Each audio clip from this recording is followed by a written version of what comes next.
Hello! What is up, guys?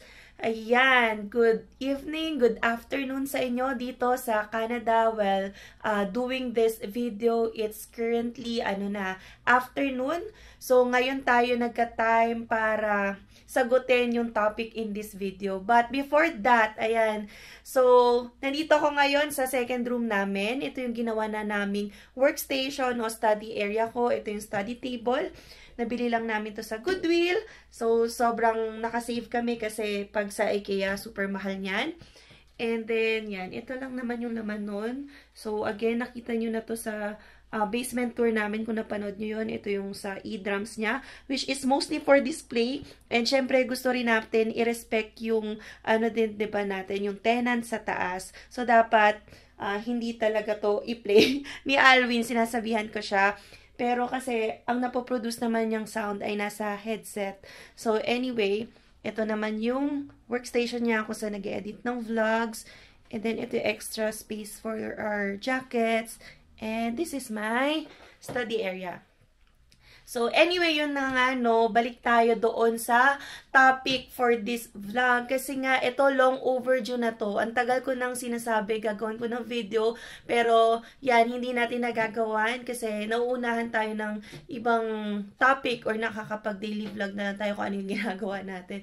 So, ito utang ko to sa nagtatanong na subscriber na hindi ko na nabalikan. Kasi yung tanong niya before is, paano ako sumusweldo dito sa Canada kahit hindi na nagtatrabaho? So, kung gusto niyo malaman yung sagot na to, please keep on watching.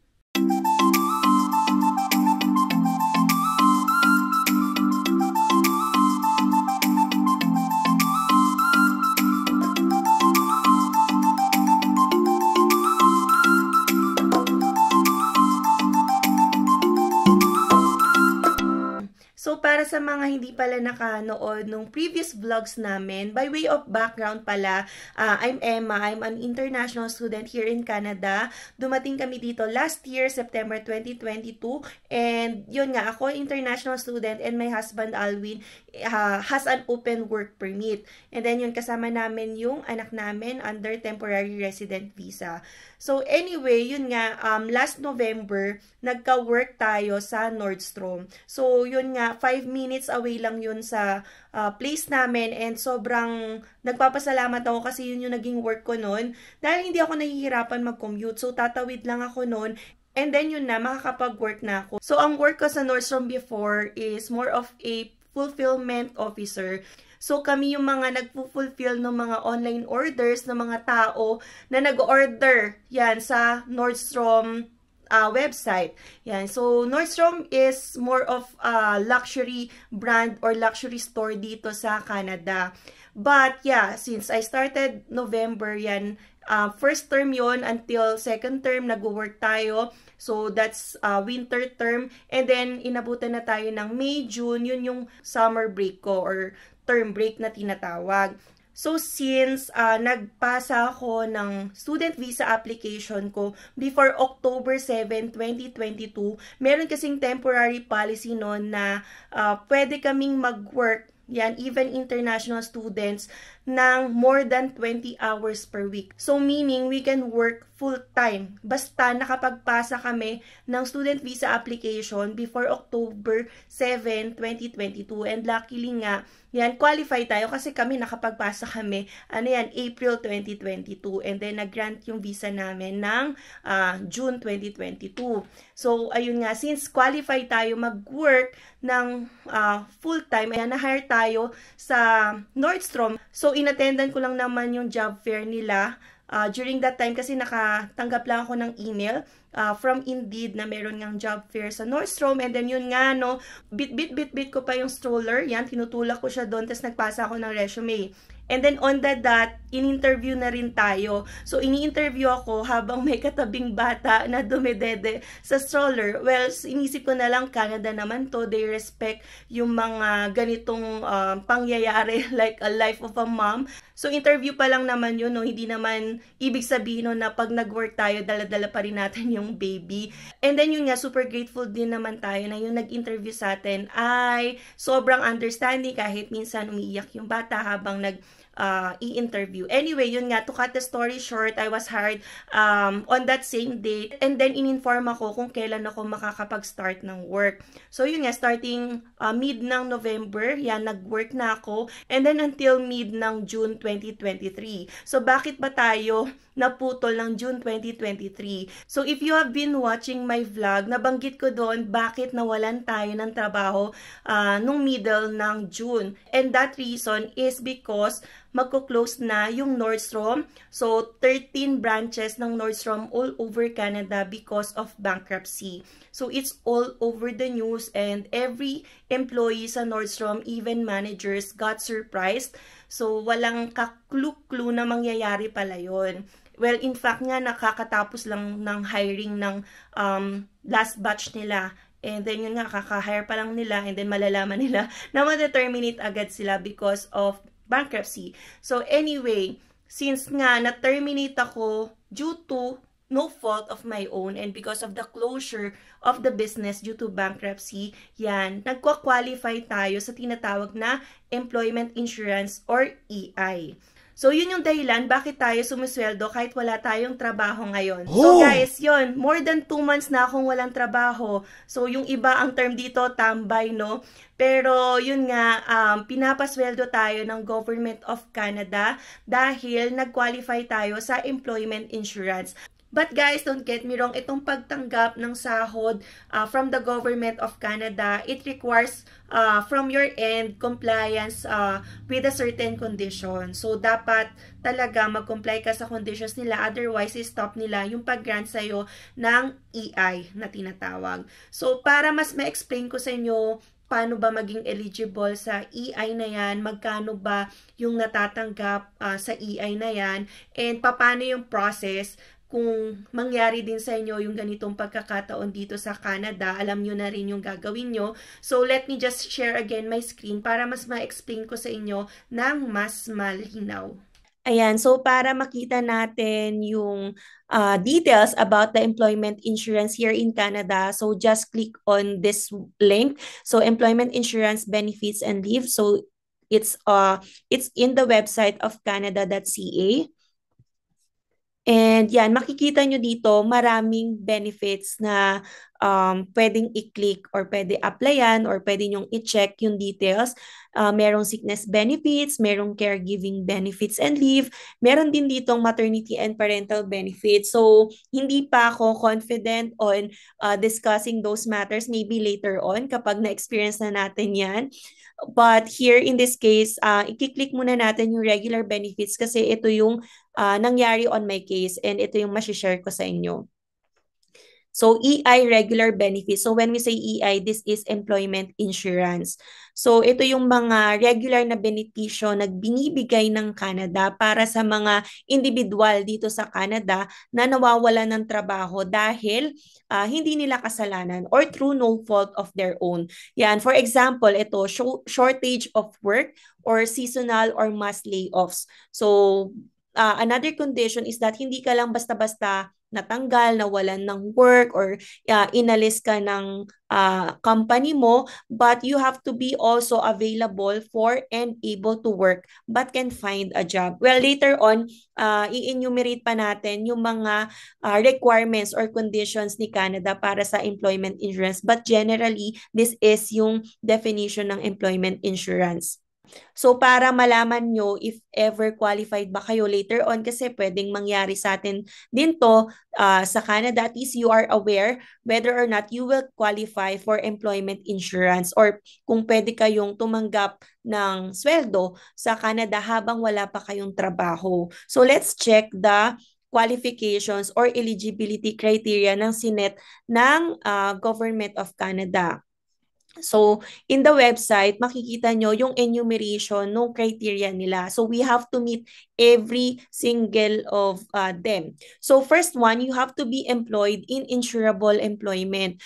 Meaning yung company mo, it must be legitimate one, nagbabayad ng taxes, nagsasubmit ng EI contributions. So, dapat check nyo kung yung employer nyo ginagawa yon. So, ako in Nordstrom, every 2 weeks, sumusweldo kami and every sahod, there's a lot of deductions and isa sa mga deductions na yon is for the employment insurance. So, minimal amount lang naman siya compared sa sasahurin mo.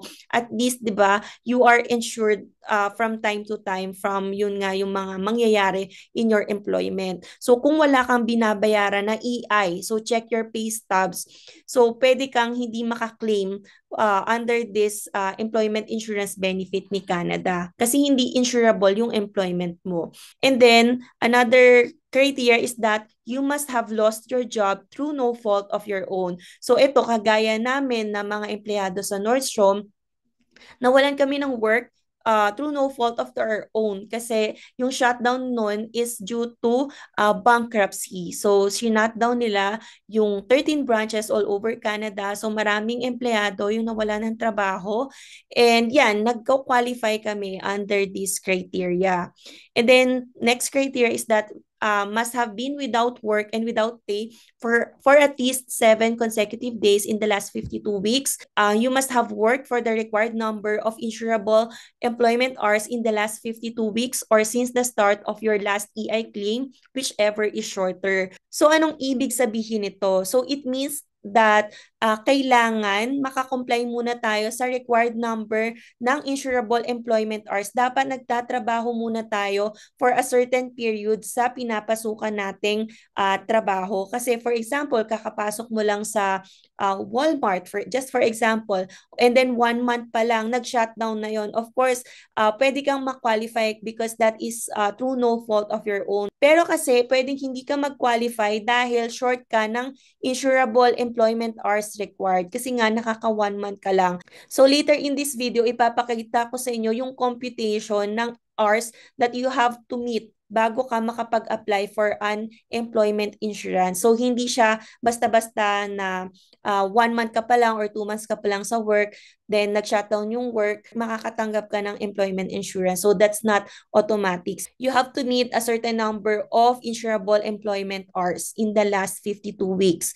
And then another requirement, ito very important, you must be ready, willing, and capable of working each day. So and then another requirement is that you must be ready, willing, and capable of working each day. So I am just thankful din na based on their assessment, qualified ako for an employment insurance benefit dahil nga term break ko. So yung term break ko kasi it will end on the last week of August. Well, just immediately before yung pasukan ko for fall, which is September 5. Kasi nga, hindi na ako magko-comply dito sa criteria nito once mag-start na yung pasukan ko. So, dapat talaga every 2 weeks na nagre-report dito sa employment insurance, dapat you are ready, willing, and capable of working each day. So, hindi pwede talagang tambay lang na ginusto mo lang na wala kang trabaho. And finally, another eligibility criteria is that you are actively looking for work. So we are also being required to keep a written record of employers that we contact, including when we contacted them. So this is a very important one because every 2 weeks nagsasubmit kami ng report dito sa Service Canada to prove that we are really looking for work. And then, meron lang kami fill upan and then online naman lahat yon.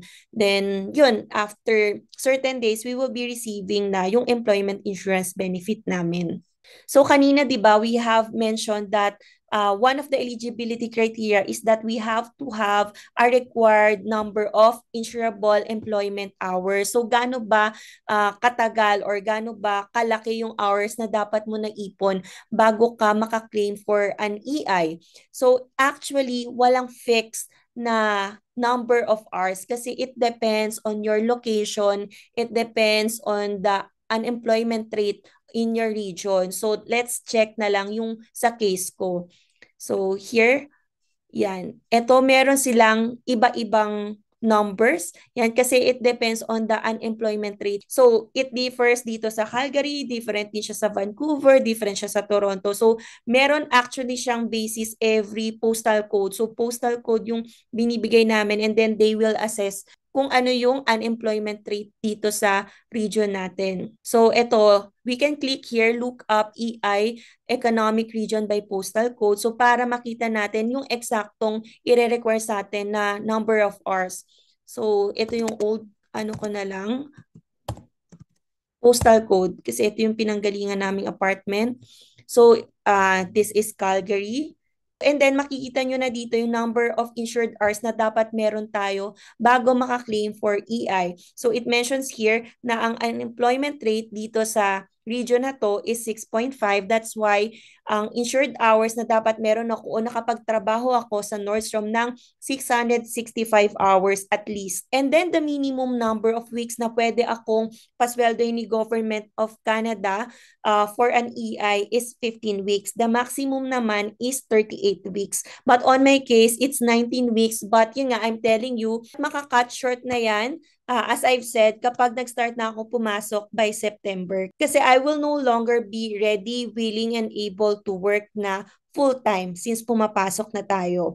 And then, ito yung average, 21 weeks. But on my case, it's 19 weeks. So, iba-iba talaga based on the assessment ng evaluator nila. So dito, punta na tayo. How much could you receive here as your employment insurance benefit?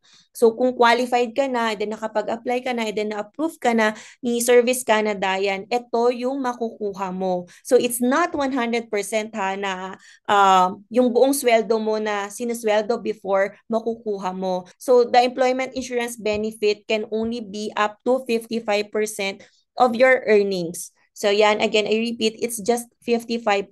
So maliit-liit yan guys kasi halos kinalahati niya na yung sinusweldo mo. But it is better than nothing. Kasi ito, maa-appreciate mo talaga na nagbibigay yung gobyerno dito ng pera or suporta or assistance sa mga taong nawalan ng trabaho. And nakita ko based on the documents I submitted when applied online, hindi na sila mabusisi, once lang sila nagtanong over the call. Actually, dalawa pala kasi nagkaroon lang ako ng clarification since nga nag-aaral ako. But basically sa iba kong ka-work, mabilis na lang yun kasi nga they are not studying. So approve agad dahil wala nang iba silang complications.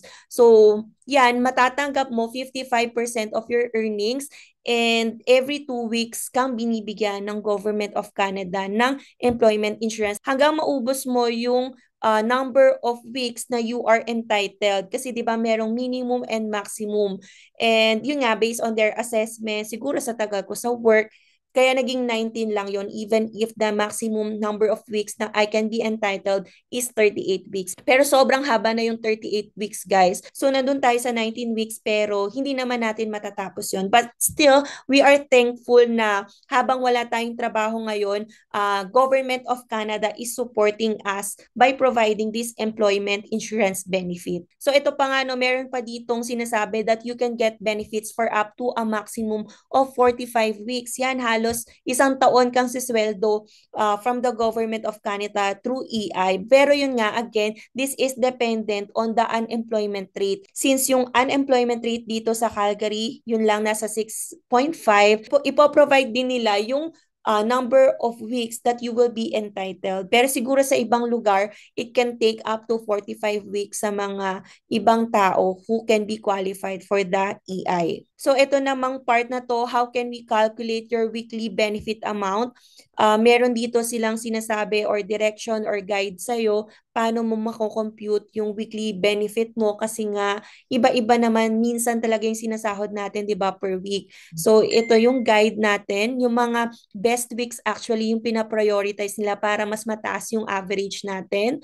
And then to cut it short, so calculation is the total insurable earnings for the required number of the best weeks divided by the required number of best weeks times 55% because that is the maximum that the Government of Canada can give to you. And then the maximum amount then na pwedeng ibigay ng Government of Canada is $650 a week.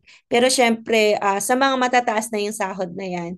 And ito yung, again, ito yung unemployment rate. And then it is also important to note that kahit na yung Government of Canada na yung nagbibigay sa atin ng benefit dito sa Canada. So whatever amount that we are receiving, yan, babawasan din yan ng taxes. So yun yung need din i-consider. So kahit meron tayong calculation or meron tayong ine-expect na certain amount, babawasan pa yan ng Government of Canada ng corresponding taxes. And in fact, this is considered income na rin. So whatever amount na na-receive natin throughout the period na nag-receive tayo ng EI, ire-report din natin yon as taxable income. So yun lang naman guys yung mga important details about the employment insurance kasi ito self-explanatory na lang na to yung mga application. So dito yung mga need yung i-prepare na documents but just kindly visit na lang this website in case yun nga mangyari din sa inyo yung ganitong instance wherein magka-qualify kayo for employment insurance. So ito yung mga hinihingi sa amin. So nag-fill up lang naman kami ng important details dito online. Hindi na kami pumunta ng Service Canada.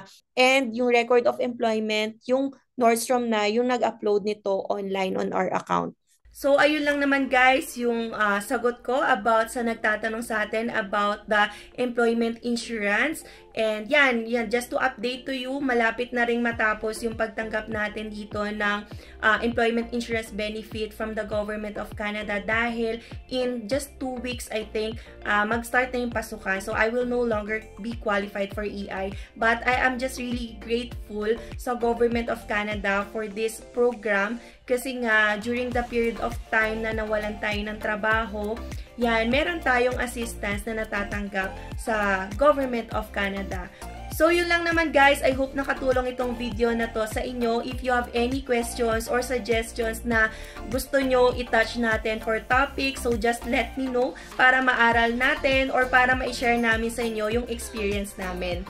So, hanggang dito na lang guys. Thank you for watching. Bye!